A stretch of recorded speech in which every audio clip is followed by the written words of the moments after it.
1940-കളിലാണ് എൻ്റെ ഓർമ്മയിൽ പിന്നെ ജോൺ മണി എന്ന് പറയുന്ന ഒരു പിന്നെ സെക്സോളജിസ്റ്റും പിന്നെ അദ്ദേഹമാണ് ഇത് കൊണ്ടുവരുന്നത്. അതിന്റെ ഒരു സംഭവം, ഒരു ഡാർക്ക് ഹിസ്റ്ററി ഉണ്ട്. അതെന്താന്ന് വെച്ച് കഴിഞ്ഞാൽ കാനഡയിൽ ഉണ്ടായിരുന്ന ഒരു പാരന്റ്സ്, അവർക്ക് 2 മക്കളുണ്ടായി. ഒരാളുടെ പേര് ബ്രയാൻ എന്നാണ്, പിന്നെ അതുപോലെ തന്നെ പിന്നെ വേറൊരാളും കൂടി ഉണ്ട്. അപ്പൊ ഈ 2 പേരുണ്ട്, ബ്രൂസ് ആൻഡ് ബ്രയാൻ. അപ്പൊ ഈ ബ്രയാൻ എന്ന് പറയുന്ന കുട്ടിക്ക് പിന്നെ കുട്ടി 2 ആൾക്കാരും ആൺകുട്ടികളാണ്.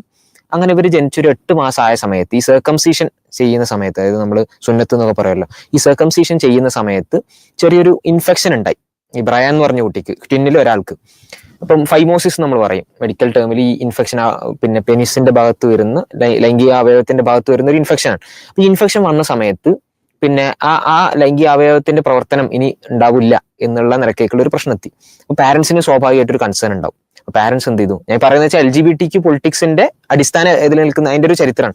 അപ്പൊ പാരന്റ്സിന് ആ കൺസേൺ ഉണ്ടായി. അവരെന്ത് ചെയ്തു, ജോൺ മണി എന്ന് പറയുന്ന അന്നത്തെ വളരെ പ്രസിദ്ധനായിട്ടുള്ള പിന്നെ ജോൺ ഹോപ്കിൻസ് യൂണിവേഴ്സിറ്റിയിലുള്ള ഒരാളടുത്തേക്ക് കൊണ്ടുപോകണം. അപ്പൊ കുട്ടീനെ കൊണ്ടുപോയി അദ്ദേഹത്തിന്റെ അടുത്തേക്ക് കൊണ്ടുപോയ സമയത്ത് അദ്ദേഹം ഈ ക്വീർ തിയറി LGBTQIA+ ഒരു തെളിവുണ്ടാക്കാൻ വേണ്ടി നടക്കുന്ന ഒരു സമയമായിരുന്നത്. അപ്പൊ അയാളുടെ മുമ്പിലേക്കാണ് ഈ കുട്ടീനെ കൊണ്ടുവരുന്നത്. ഓക്കെ, ഞാൻ സിമ്പിളായിട്ട് പറയാണ്, വലിയ ചരിത്രമാണ്. അപ്പൊ അയാളുടെ മുന്നിലേക്കാണ് ഈ കുട്ടീനെ കൊണ്ടുവരുന്നത്. അപ്പൊ മൂപ്പര് പറഞ്ഞെന്താന്ന് വെച്ചാൽ, പാരന്റ്സിനോട് പറഞ്ഞ് പിന്നെ അവരെ ഇതാക്കി എന്താന്ന് വെച്ച് കഴിഞ്ഞാൽ, നമുക്കൊരു കാര്യം ചെയ്യാം, ഈ കുട്ടിയെ നമുക്ക് ഇപ്പം എന്തായാലും ആണായിട്ട് ഈ കുട്ടിക്ക് എന്ത് ചെയ്യാൻ കഴിയില്ല, ഇനി അങ്ങോട്ടേക്ക് ജീവിക്കാൻ പറ്റില്ല, അല്ലെങ്കിൽ ആണിന്റെ കാര്യങ്ങളൊന്നും ചെയ്യാൻ പറ്റില്ല. നമുക്ക് തൽക്കാലം ഈ കുട്ടീനെ പെണ്ണായിട്ട് മാറ്റാം.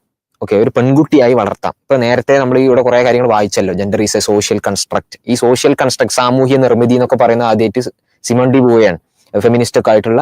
1949 അവർ ആദ്യമായിട്ട് അവരുടെ സെക്കൻഡ് സെക്സ് എന്ന് പറയുന്ന പുസ്തകത്തിൽ ഇത് പറയുന്നത്. അപ്പം ഇതിനൊക്കെ ഒരു അടിസ്ഥാനമാണല്ലോ, അതിന് വേണ്ടിയിട്ടാണല്ലോ പണിയെടുക്കുന്നത്. അപ്പം പിന്നെ നമ്മൾ ഈ കുട്ടിനെ എന്ത് ചെയ്യുക, പെണ്ണായിട്ട് വളർത്തുക. എന്താ ചെയ്യേണ്ടത്, ഈ കുട്ടിക്ക് നമ്മൾ സാധാരണ പെൺകുട്ടികളുടെ കളിപ്പാവകളും കാര്യങ്ങളൊക്കെ കൊടുത്ത് വളർത്തുക, വസ്ത്രം ധരിപ്പിക്കേണ്ട ഒരു പെൺകുട്ടികളെ പോലെ വസ്ത്രം ധരിപ്പിക്കുക. അങ്ങനെയൊക്കെ ചെയ്തിട്ട് എന്ത് ചെയ്യുക, ഇതിനെ പിന്നെ ഈ കുട്ടി അങ്ങനെ വളർത്തി നോക്കാം. പാഠപുസ്തകത്തിൽ പറയുന്നത് സ്റ്റീരിയോടൈപ്പ് ആണെന്നാണ്.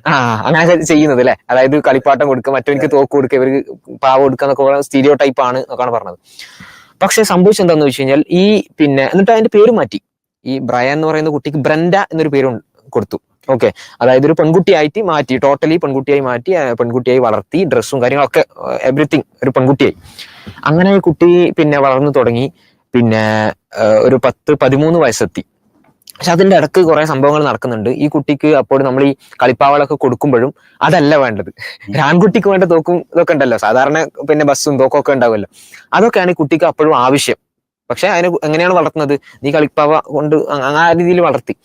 പക്ഷെ 13 വയസ്സെത്തിയായപ്പം പിന്നെ എന്തോ ഒരു സൈക്കോളജിക്കലി ഒരുപാട് ഇഷ്യൂസ് ഉണ്ടായ സമയത്ത് അവസാനം ഈ പാരന്റ്സ് എന്ത് ചെയ്തു, ഈ കുട്ടിയോട് പറയേണ്ടി വന്നു, അത് ഇങ്ങനെയൊക്കെ സംഭവം നടന്നിട്ടുണ്ട്, ചെറുപ്പത്തിൽ ഇങ്ങനെ ഒരു വിഷയം ഉണ്ടായിട്ടുണ്ട്. പറയില്ല എന്ന് അവർ വിചാരിച്ചായിരുന്നു, പക്ഷെ കുട്ടിയോട് പറയേണ്ടി വന്നു.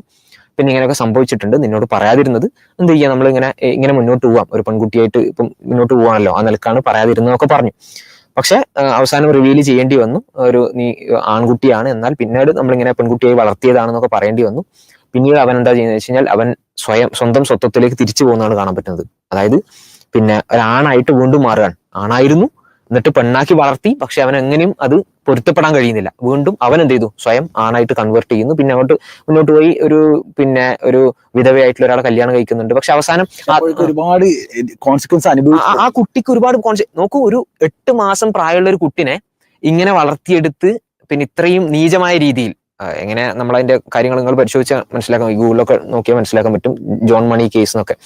അപ്പൊ ആ രീതിയിൽ വളരെ ചെറിയൊരു കുട്ടിയിൽ ഇവർ നടത്തിയ ഒരു പരീക്ഷണം, അതിന്റെ പേരിലാണ് ഇന്ന് നമ്മൾ ഈ കാണുന്ന LGBTQIA+ എന്ന് പറയുന്ന ആ മഴവിൽ പതാകയ്ക്കുള്ള പൊളിറ്റിക്സ് വർക്ക് ചെയ്യുന്നത്.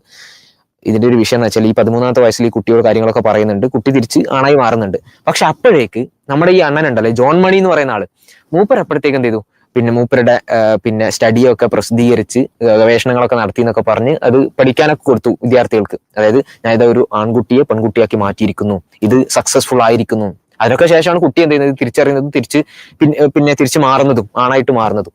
അപ്പൊ അന്ന് അദ്ദേഹം പ്രസിദ്ധീകരിച്ച ആ പ്രബന്ധങ്ങളും കാര്യങ്ങളുണ്ടല്ലോ, അതാണ് ഈ ക്വീർ തിയറിയുടെ അടിസ്ഥാനമായിട്ട് ഇന്നുള്ളത്.